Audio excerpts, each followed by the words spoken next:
नमस्कार दोस्तों, जय श्री राधे। तो आज मैं आपको बताऊंगा कि अगर हमें अपने एक्सपेंस का पता चलाना है कि हमारा व्यय कहाँ पर खर्च होगा, तो वो डिपेंड करेगा हमारे 12वें भाव के स्वामी से।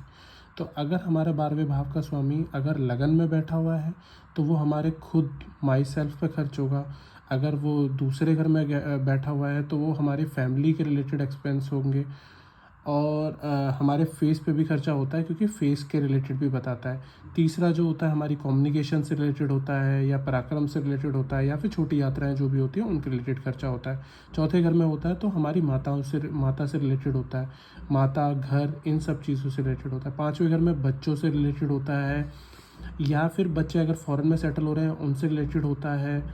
उससे रिलेटेड हमारा यहाँ पर खर्चा हो जाता है, या फिर हमारी लव लाइफ में खर्चा होता है।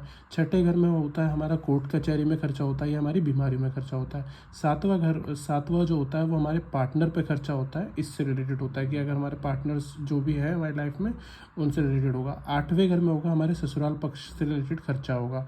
नौवें घर में होगा तो हमारे धर्म कर्म पे होगा, या फिर हमारे पिता से रिलेटेड होगा। 10वें होगा हमारे वर्क से रिलेटेड हो सकता है, और नींद से भी रिलेटेड हो सकता है। 11वें घर में जो होगा वो हमारे मित्रों से रिलेटेड होगा, कि मित्रों पे हम जो खर्चा करेंगे। 12वें रिलेटेड में हमारे फॉरेन सेटलमेंट पर होगा। हम जो योगा की एक्टिविटीज़ में करेंगे उसमें खर्चा होगा।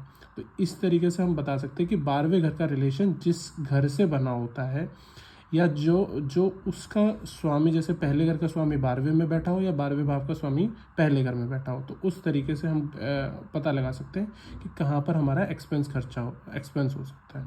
Thank you. जय श्री राधे।